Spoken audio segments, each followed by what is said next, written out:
Right now at 6, GM Lordstown's Drive at Home campaign hits a major roadblock. General Motors says it will stop production of the Cruze starting next year. You can't drive it home, if you don't have a home to drive it to. Workers and union leaders are frustrated, but still hopeful. I'm not giving up hope that there is a chance for us to land some future product. But some local lawmakers say they have had enough. They don't care. They don't give a damn. It's pretty obvious. From today's announcement to its big impact on the valley, we're covering all the angles of this major story. First News at 6 starts now. Investigative, in-depth, in the valley. Wkbn 27 First News at 6 starts now. I felt like somebody kicked me in the stomach. I've been, working here for a long time. I've only just gotten to represent the great workers out here. The Drive at Home campaign to support GM Lordstown is facing some major challenges tonight. The president of UAW Local 1112 says he was caught off guard by today's announcement that will impact more than 1,000 workers and their families. We broke into programming just before 10 this morning. Since then, our team of reporters has been working to get reaction. Right now, we know General Motors plans to stop production of the Chevy Cruze on March 1st, 2019. Just a short time ago, President Trump talked about the discussion he just had with GM CEO Mary Barra. This country's done a lot for General Motors. You better get back in there soon. That's Ohio, and you better get back in there soon. So we have a lot of pressure on them. You have senators, you have a lot of other people, a lot of pressure. They say the Chevy Cruze is not selling well. I say, well, then get a car that is selling well and put it back in. Well, from the announcement to reaction from GM workers, we are working to get all your questions answered. Let's kick off our coverage tonight with 27 First News anchor Dave Sess and Stamboni live from the UAW Local 1112 Hall in Lordstown. Well, everything is pretty quiet here at the Union Hall tonight, unlike earlier today when people were gathered here this morning to learn about the news and tell the community about the situation at the Lordstown plant. You heard Dave Green at the top say it felt like a punch in the gut. We heard that a number of times throughout the day today, just like somebody punched somebody in the gut. I talked with one person earlier today when they said, "What did you think about it?" He said, "When I first heard about it, all I wanted to do was cry." And the surprise of the announcement, that was the other thing. There was no hint of it. There was no leaking of it. Nobody knew anything until the phone started buzzing about 6:30 this morning saying there was a major announcement being made at the Lordstown plant and the workers had to be there at 9 o'clock this morning. Well, I'm told they even stopped the assembly line. It was that important. GM said it was cutting production of slow-selling models, and that included the Chevy Cruze. Just not happy with General Motors right now. This is a slap in the face to the workers. If you look across the board at Ford, Chrysler, General Motors, people just aren't buying the cars. The immediate impact starts March 1st with 1,200 who work in the assembly plant and up to 300 more who work for parts suppliers in the region. Their jobs will be gone. GM is stopping Cruze production, but was careful to say the plant was not being idled or closed. Non-allocated status, I got to be honest, this is the first time I've heard of such a situation. But this also gives me hope. If we were in closed status, then this would be a different conversation. So I think there's hope for Lordstown. The hope could come if Lordstown is included in GM's plans for the future with electric and autonomous vehicles. But Lordstown will be competing against other plants, including two which were also labeled non-allocated today.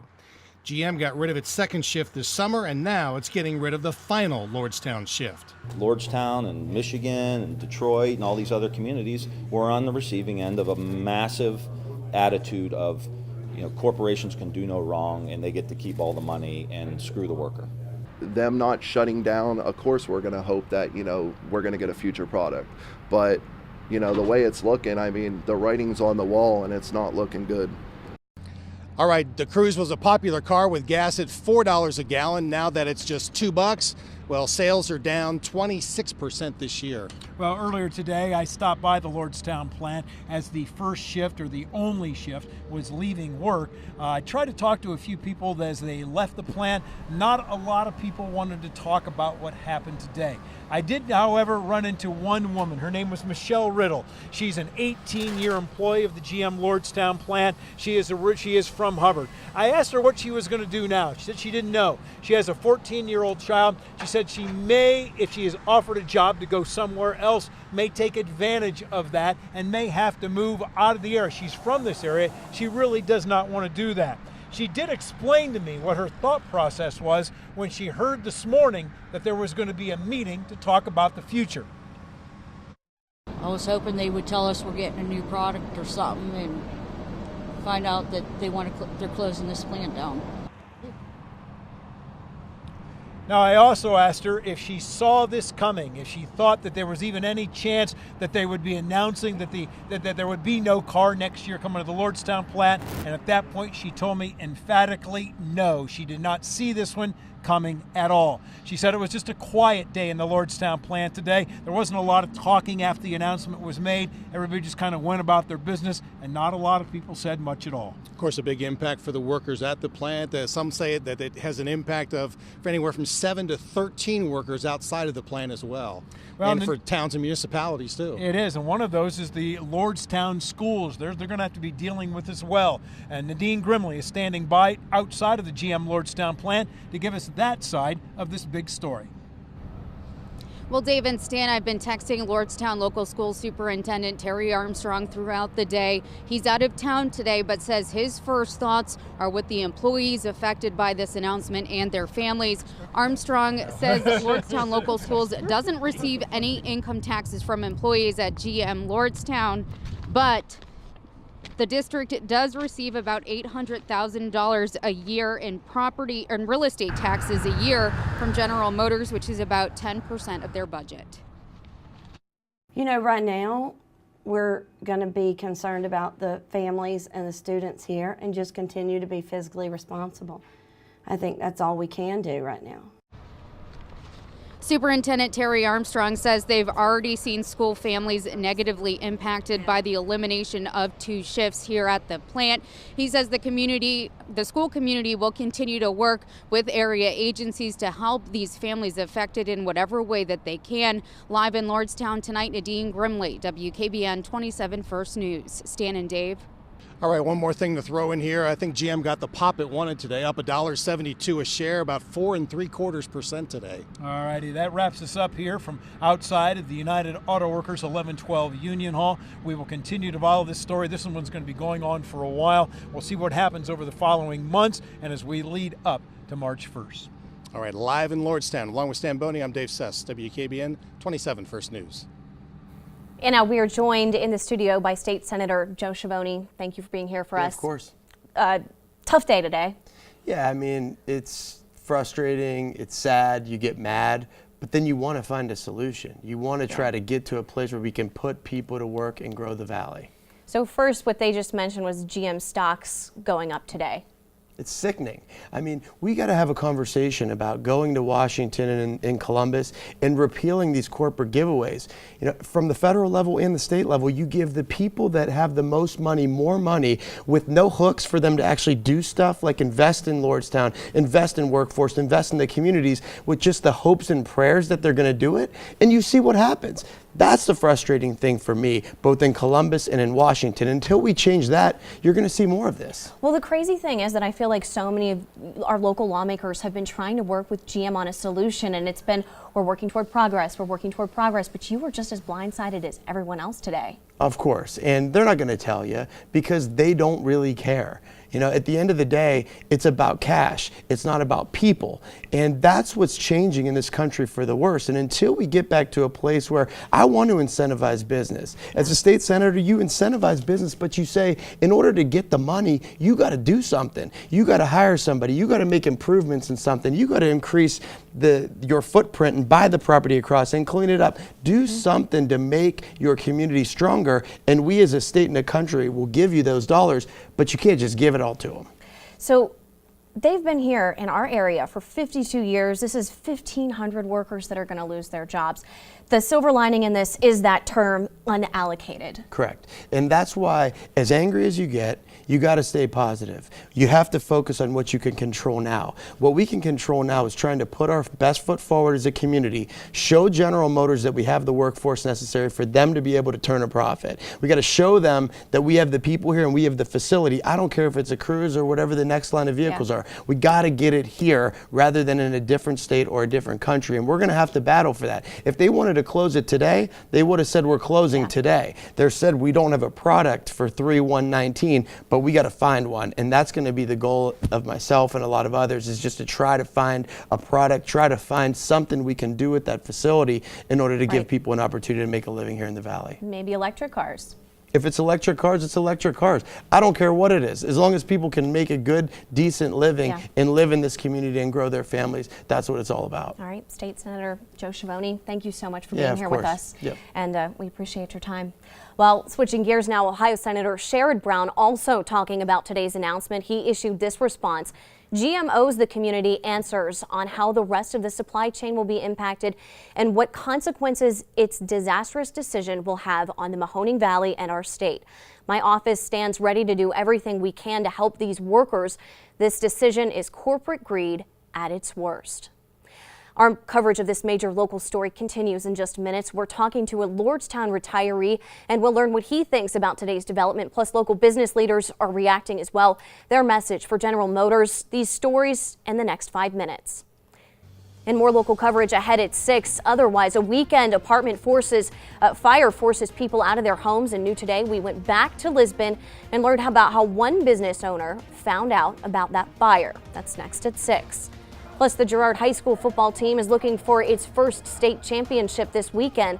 Today, some players received a special honor. That story is new in 27 Sports.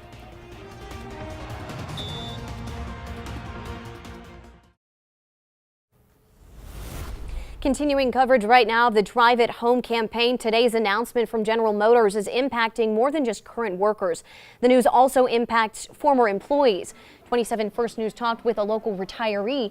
He says it's a shame young people are losing out on a good opportunity. Sad for the younger people that were just hired, and they may be losing an opportunity. And not only that, but the union and General Motors did so much for our communities. That man worked at Lordstown for more than 20 years. He hopes something works out for the current employees. Today's announcement could have a long-standing impact on the Valley. First News talked to the president of the Youngstown-Warren Regional Chamber. He says they want to work with General Motors. We have opportunity here, and we want to be in the consideration, in the mix when they make a choice for investment. And the way we're going to do that and make sure that GM in particular understands that we're ready for that next investment is through a program like Drive at Home Ohio. Our coverage of this major local story continues online. There you will find updated information. And we also posted our 50 Years at Lordstown special. Just log on to Wkbn.com. Now to a First News follow-up. 8 people without a home after an apartment fire in Lisbon early Sunday morning. The 208-year-old building on Market Street is a total loss. Serenity's Way is located right next door. The owner says she found out about the fire on Facebook. My whole life flashed before my eyes. This is my business. I worked hard for this, I just hurried up and threw some clothes on and ran to town and, checked things out. When I got here, they already had it pretty well under control. Her name is Elaine Eiler. She says her business didn't suffer any major damage. She also thanked firefighters for their hard work. All right, talking about lake effect snow showers over the next few days. So a quick reminder where the snow belt is, because I'm going to mention the northern snow belt quite a bit in the next couple of minutes. That's northern Trumbull up into Ashtabula, Geauga, northern, northeastern Mercer County and Crawford counties. Southern snow belt working its way southward across parts of Mahoning County and northern Lawrence. Now, winter storm watches are up for Ashtabula, Geauga. Winter storm warnings up for Crawford County. Off to our north northeast. I point this out because this is new this year. This would traditionally be a lake effect snow watch or a warning. This year, those have converted to winter storm warnings. That's what we're dealing with over the next few days. Right now, we're dealing with rain showers mixing back to snow showers this evening. So it's going to be tough for any of that snow to accumulate on through this evening as temperatures stay just above freezing. The back edge of this initial round of showers will sweep through here later this evening, but later tonight, that's when the lake effect snows start moving in and the temperatures drop. So we'll see more likely accumulation on into tomorrow morning. So look at Future Tracker this evening. The risk of rain or snow showers, temperatures just barely above freezing.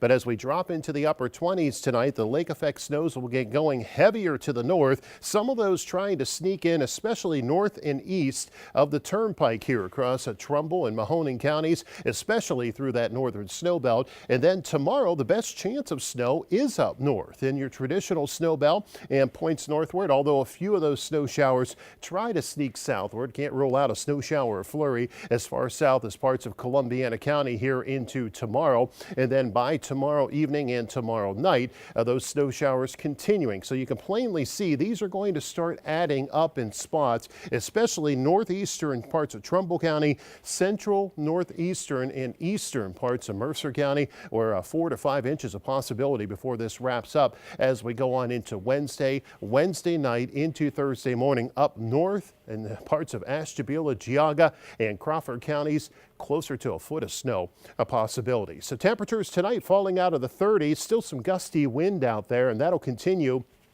through the night, down to 28 by morning, around an inch or less in most spots, 1 to 3 through that northern snow belt. Tomorrow, 32, your high temperature, still blustery. Scattered snow showers expected around an inch or less as we go through the snow belt, and then 2 to 3 into that northern portion of the snow belt. And you can add another 2 to 3 on top of that into tomorrow night. So spots across northern Trumbull, northeastern parts of Mercer County, 4 to 5 inches not out of the question here by the time we get into Wednesday down in Columbiana County. You may be wondering where all the snow is. Well, it's going to stay mainly into the snow belt. Temperatures staying cold, low 30s on Tuesday and Wednesday. We should dry out by Thursday, but the next storm moves in Friday. This one's going to bring in some heat with it. We'll call it heat, upper 40s on Saturday and Sunday. Also bring that risk of showers around not only Friday, but into your Saturday to start the weekend. And it looks like those slightly warmer temperatures try to hold on through next Monday. So if you're traveling north here as we go into tonight, tomorrow, or tomorrow night, especially up toward Erie, Pennsylvania, Ashtabula, Geauga County, Middlefield area, they are going to see a lot of snow here by the time this adds up into early Thursday morning. And as far as us entering wettest years on record, we hit number 5 today. Wow. We're climbing that scale. 5th wettest year on record here. So we're adding up already above normal in snowfall this month. We're going to add to that too. Thanks, Paul. We'll be right back. We've got sports next.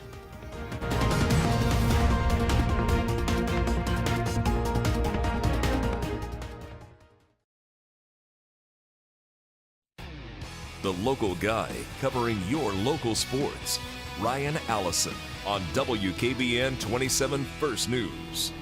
Hi everyone, the Girard football team will take the field this Saturday night competing for the first state championship in school history. They'll also have a couple of first team all-state players on their sideline. Today the state announced and released the honors for Divisions 4 and 5, and Girard will have 2 on the first team squad. Quarterback Mark Wade, a no-brainer. In fact, he was Ohio's D4 Player of the Year last season. Probably should have been again this year. Wade is one of just 10 players in state history with over 10,000 yards passing. He's joined on the first team squad by senior lineman Jack Del Garbino, who was second team All-State last year in football and also a state champion wrestler. But they aren't the only local kids on the first team squad. Youngstown East lineman and YSU recruit Chris Fitzgerald made the cut, along with Hubbard's two-way star Lucas Masora and East Liverpool junior Nick Woodyard. As for Division 5, only one local player on the first team, and that is LeBray's all-time leading tackler, senior Riley McCleary. Well, the YSU football team had 3 players earn first-team all-conference honors today. That includes senior tailback Tevin McCaster. The Newcastle grad rushed for over 1,200 yards this season and scored 12 times. He finishes his college career at Youngstown State as one of the program's top 10 all-time leading rushers. This is the second year in a row McCaster has made the first team. He's joined by a couple of other seniors, offensive lineman Gavin Wiggins and long snapper Stephen Wetley. Penguins had 3 more on the second team squad. And finally tonight, Josh Donaldson's time in an Indians uniform is officially over. The free agent third baseman has reportedly agreed to a 1-year contract with the Atlanta Braves worth $23 million. That is a big number for a 1-year contract. Donaldson, of course, is a 3-time All-Star, a former MVP with the Blue Jays, but he played just 52 games last year because of injury. Indians thought he might be the difference in winning a World Series this year. Didn't work out, but the consolation prize, a $23 million contract, not too shabby. All right, yeah, can't really beat that. No. We'll be right back. All right, rain mixing to snow tonight. This is total snowfall through your Thursday morning. Notice the heaviest pinks and purples up into the northern snow belt of Geauga, Ashtabula, and Crawford, where more than a foot could fall. The heaviest snow locally, central and northeastern Mercer County. That all starts tonight. Fine. Cavs play tonight, and we announce our Trumbull County Player of the Year in Howland. We'll have that tonight at 11. And tonight at 11, the latest on the developments as GM announced it is stopping production of the cruise. We'll see you at 11. Have a good one.